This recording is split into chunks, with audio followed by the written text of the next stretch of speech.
Picture this: 2.3 million stone blocks, each weighing between 2 and 80 tons, stacked with such precision that you can't slide a razor blade between them, rising 481 feet into the desert sky.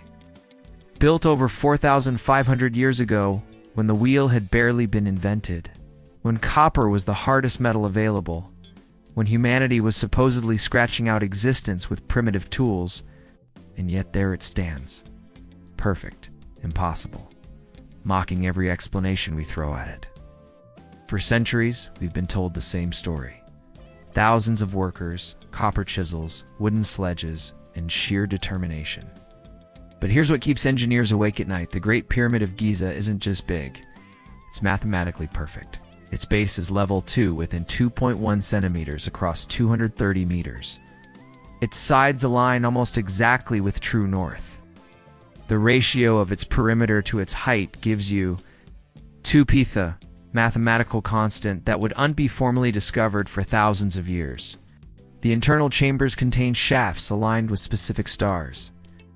The whole structure demonstrates knowledge of the Earth's dimensions, astronomical cycles, and engineering principles that shouldn't have existed.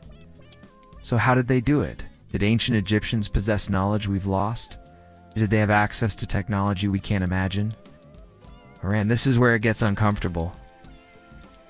Have we drastically underestimated what human ingenuity could achieve with the right motivation and organization? This isn't just ancient history. This is a mystery that challenges everything we think we know about human civilization, its technological progress, and the capabilities of our ancestors. Because if the Egyptians built this with primitive tools, then our entire timeline of human advancement might be wrong. And if they did, then who did? Today we're going to examine the evidence, not the conspiracy theories, not the alien fantasies, but the real, documented facts that make even skeptical scientists pause. We'll explore what the ancient Egyptians claimed about their own methods, what modern engineering reveals about the pyramid's construction, and why some of the most respected researchers are beginning to question whether we've been telling ourselves a comfortable lie. The truth might be stranger and more magnificent than either the traditional explanation or the wildest alternative theories, because sometimes the most shocking possibility is that ancient people were far more brilliant than we ever gave them credit for. Let's start with what we know for certain and what should be impossible. The Great Pyramid wasn't built in isolation. It was part of a vast complex that included 2 other major pyramids, several smaller pyramids, temples, causeways, and an entire necropolis. But the Great Pyramid Khufu's tomb stands apart, not just in size, but in precision that seems to belong to a different era entirely. Consider the numbers. Modern surveys using laser scanning and GPS technology have revealed measurements that stagger the imagination. The 4 sides of the pyramid's base are equal in length to within 5.8 centimeters, that's less than 0.025% error across a structure covering 13 acres. Try building a square sandbox in your backyard with that level of accuracy. Now imagine doing it with millions of tons of stone, no power tools, and supposedly no mathematical instruments beyond basic measuring ropes. The orientation is even more unsettling.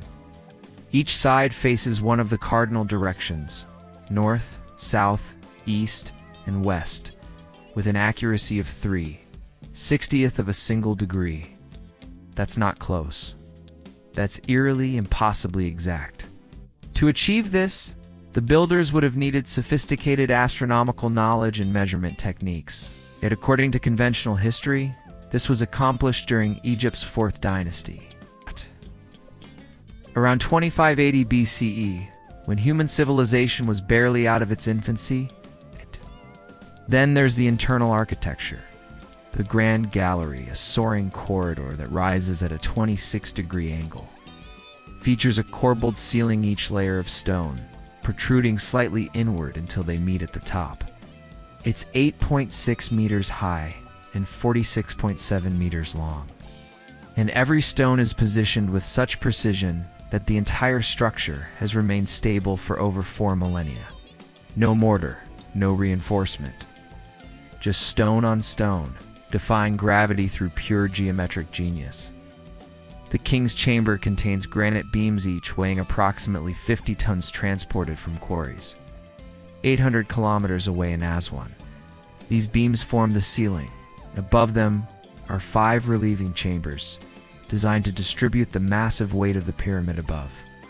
Whoever designed this understood structural engineering at a level that wouldn't be formally codified until the Renaissance. Here's where it gets truly strange. The shafts extending from the king's and queen's chambers aren't just random passages. In the 1960s, astronomer Virginia Trimble discovered that in 2500 BCE, the southern shaft from the king's chamber pointed directly at Orion's belt, while the northern shaft aligned with the star Thuban, then the pole star. The southern shaft from the queen's chamber targeted Sirius. This wasn't an accident or coincidence, it was deliberate astronomical engineering. And we haven't even addressed the central mystery. How were these stones moved and lifted? The largest blocks in the king's chamber weigh upward of 80 tons. Modern cranes can handle this, barely. But rope, wood, and muscle power? The physics become problematic. To drag an 80-ton block up a ramp using rope and wooden rollers, you'd need hundreds of workers pulling simultaneously, and the friction alone would likely snap any rope technology available at the time. Some researchers have calculated that if the pyramid was built during Khufu's 23-year reign, workers would have needed to cut, transport, and precisely position one block every 2 to 3 minutes, working around the clock, not during daylight hours. Every minute of every day for 2 decades.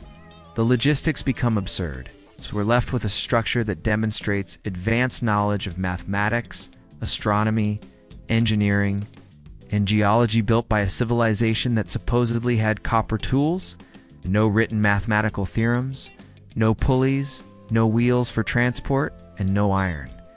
A civilization that, according to our textbooks, was just learning to organize large-scale labor. The conventional explanation requires us to believe that thousands of workers, using the most primitive methods imaginable, achieved precision that modern construction teams struggle to match with laser levels and computer-guided equipment. That they possessed astronomical knowledge that wouldn't be discovered for millennia. That they solved engineering problems we still don't fully understand. And this is the question that haunts every honest researcher we misunderstood. Something fundamental about who these people were and what they knew. Here is something that rarely makes it into documentaries. We have virtually no Egyptian records explaining how the pyramids were built. None. No instruction manuals. No architectural plans. No detailed worker accounts describing the methods. For a civilization that documented everything from tax collection to bread recipes on temple walls, this silence is deafening. What we do have is far more intriguing and far more controversial. Ancient Egyptian texts describe the pyramids not as tombs built by human hands alone, but as structures connected to the gods, to cosmic knowledge. 2 powers beyond ordinary understanding. The pyramid texts, among the oldest religious writings in existence, speak of the pharaoh's ascension to the stars, of joining the imperishable ones in the heavens. These weren't metaphors to the Egyptians, they were literal descriptions of the pyramid's purpose. The Greek historian Herodotus visited Egypt around 450 BCE, nearly 2,000 years after the Great Pyramid's construction. He interviewed Egyptian priests and recorded their accounts. According to these priests, the pyramid took 20 years to build with 100,000 workers rotated in 3-month shifts. But Herodotus also recorded something else. The priests told him that Khufu was a tyrant who closed the temples and forced the entire nation into slavery for this project. Yet archaeological evidence shows the workers were well fed, housed in purpose-built villages, and received medical care. The priests were passing down stories they themselves didn't fully understand. Even more fascinating are the claims made by Arab historians after the Islamic conquest. Al-Masudi, writing in the 10th century CE, quoted traditions stating that the pyramids were built before the Great Flood as repositories of knowledge containing records of astronomy, mathematics, and sciences that would otherwise be lost. The Coptic Christian traditions of Egypt told similar stories. The pyramids were built by wise kings who foresaw a great catastrophe and encoded their knowledge in stone. Were these just myths? Perhaps? But consider this. The ancient Egyptians themselves never claimed to have invented their advanced knowledge. In text after text, they attributed their wisdom to the gods, to the first time a golden age, when divine beings walked the earth and taught humanity the secrets of civilization. The god Thoth, depicted as the inventor of writing, mathematics, and astronomy, was undescribed as an Egyptian who made discoveries. He was described as a being who brought this knowledge from elsewhere. Modern Egyptology dismisses these accounts as religious mythology, nothing more than primitive people attributing their own achievements to supernatural forces. But what if we're reading it wrong? What if the Egyptians were describing something real, just in the language and framework available to them? There is another layer to this mystery that deserves attention: the curious absence of evolution in Egyptian engineering. In virtually every civilization, we see technological progression. Early attempts are crude, methods improve over time, failures lead to innovations. But in Egypt, the very first pyramid built using smooth sides, the Great Pyramid is also the most precisely constructed. The pyramids that came after were attempts to copy it, and they're demonstrably inferior.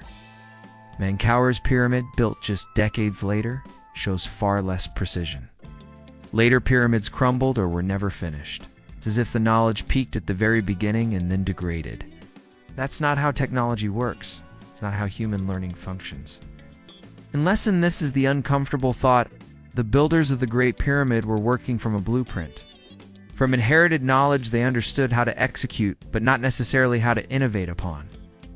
Egyptian texts refer to books of Thoth in ancient libraries containing accumulated wisdom. Priests of Heliopolis claimed to possess records stretching back tens of thousands of years. When the Great Library of Alexandria burned centuries later, untold knowledge vanished. What if the construction techniques for the pyramids were part of that lost knowledge? What if the 4th dynasty Egyptians were reconstructing something from far older plans? There is a phrase that appears repeatedly in Egyptian texts, as it was done in the first time. This wasn't nostalgia, it was instruction. Build it as it was built before. Align it as it was aligned before. Follow the pattern given by those who came first. Who were those who came first? The Egyptians pointed to their gods. Modern archaeology points to ... nothing. A civilization appears, seemingly fully formed, with writing, mathematics, medicine, and engineering already developed. The pre-dynastic period shows relatively simple settlements. And then suddenly dynastic Egypt bursts forth with massive stone architecture, complex administration, and sophisticated arts. Perhaps the most telling evidence is what happened when Egypt fell to foreign powers. The Greeks conquered Egypt and marveled at the pyramids. The Romans conquered Egypt and couldn't figure out how they were built. The Arabs conquered Egypt and developed elaborate legends about hidden technologies. For over 2,000 years, everyone who came after looked at these structures and concluded, we couldn't do this ourselves. And yet we resuppose to believe that Copper Age workers with rope and wooden sledges accomplished what later civilizations, superior tools and mathematical knowledge, found impossible to replicate. We're supposed to believe that no records survived because... why? The Egyptians documented grain storage, but not the construction of their greatest monument. So what really happened? How do we reconcile the impossible precision with the primitive tools? The astronomical knowledge with the supposed ignorance, the sudden appearance of perfection with the natural progression of human learning? The answer might lie not in choosing between the conventional explanation and wild alternatives, but in fundamentally rethinking what advanced technology actually means. We assume technology must mean machines, computers, power tools, or kind of advancement. But what if the ancient Egyptians developed a completely different technological path? One based on principles we've forgotten or never discovered? Recent experimental archaeology has revealed something extraordinary. In the 1980s, Joseph Davidovits proposed that the pyramid blocks weren't carved and transported, they were cast in place using a form of ancient concrete. It's made from limestone aggregate and mineral binders. Chemical analysis of pyramid stones shows unexplained compounds and air bubbles consistent with casting. It's not natural limestone. Organic fibers have been found embedded in the blocks, impossible if they were solid, quarried stone, perfectly logical if they were poured. This would solve the transportation problem entirely. No need to drag 80-ton blocks up ramps if you're carrying baskets of wet material and casting blocks exactly where you need them. But mainstream Egyptology resists this idea fiercely, despite the evidence. Why? Because it appends decades of accepted theory. Because it suggests the ancients were far cleverer than we imagined, that they developed chemical engineering rather than brute force solutions. Then there's sound. In 1997, acoustic engineer Robert Vaughter analyzed the King's Chamber and discovered it resonates at a precise frequency, approximately 438 Hz. The entire chamber appears designed as a resonance chamber. The granite stones were specifically chosen for their acoustic properties. Ancient texts describe words of power used in religious ceremonies. What if this wasn't mysticism, but applied acoustics? What if they understood that sound waves could affect matter in ways we're only beginning to rediscover? Modern research shows that ultrasonic frequencies can levitate small objects and even influence the crystalline structure of stone. Did the Egyptians discover this principle thousands of years before we did? Consider also their understanding of the Earth itself. The Great Pyramid's dimensions encode the circumference. The alternative theories Atlanteans, lost civilizations like Atlantis. Time travelers capture public imagination because they provide simple answers to complex mysteries. But they're intellectually lazy. They assume ancient people couldn't have been brilliant, so someone else must have done it for them. It's not just wrong, it's insulting to human capability. The truth is likely more nuanced and more remarkable. The ancient Egyptians probably were exactly who they said they were. Inheritors of knowledge from an earlier time. It's not aliens, earlier humans. The archaeological record shows that anatomically modern humans have existed for over 300,000 years. We have civilization that we can trace back maybe 10,000 years. It leaves a vast stretch of time about which we know almost nothing. Sea levels were 120 meters lower during the Ice Age. Entire coastlines, where humans might have built cities, are now underwater. We've barely explored these submerged landscapes. What if there were advanced civilizations that rose and fell before the ones we know about? Not science fiction, advanced, no spaceships or ray guns, but advanced in ways we haven't considered. Advanced in astronomy, mathematics, chemistry, acoustics, and engineering principles that took a different path than ours. The Egyptians might have found remnants of this knowledge texts, structures, astronomical observations, and worked to preserve and recreate it. They might have understood only portions of what they inherited, which would explain why the Great Pyramid represents a peak they couldn't surpass. They were phenomenally skilled craftspeople working from incomplete blueprints left by predecessors whose full capabilities we may never understand. This isn't mysticism. It's not denying science. It's actually more scientific to admit when our explanations don't adequately account for the evidence. The conventional narrative, primitive tools, brute force. Lucky precision requires more faith than acknowledging we might be missing something fundamental about ancient capabilities. Here's what we know for certain. The Great Pyramid exists. It embodies knowledge and precision that shouldn't exist in that time period according to our understanding of history. Either our timeline of human technological development is wrong, or our definition of technology is too narrow, or both. The Egyptians themselves would probably laugh at our debate. They told us they built it with divine knowledge, inherited wisdom, and sacred geometry.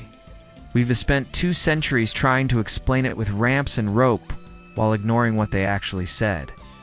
Maybe it's time we listened. The Great Pyramid isn't evidence of aliens or magic. It's evidence that human beings, when properly organized and sufficiently motivated, can achieve things that still astonish us millennia later. It's evidence that we've underestimated our ancestors, their intelligence, their capabilities, their accumulated knowledge, and perhaps most importantly, it's evidence that we still don't know everything. That mystery still exists. There are questions worth asking and answers worth seeking. The pyramid stands as a monument not just to ancient Egypt, but to human potential, a reminder that we're capable of far more than we imagine, using methods we've yet to rediscover. The ancient Egyptians may not have had computers or power tools, but they had something we've largely lost: patience, precision, and a willingness to think across generations. They built for eternity, and they succeeded. 4,500 years later, their greatest achievement still stands, still perfect, still mysterious, still challenging us to be worthy of the question it poses.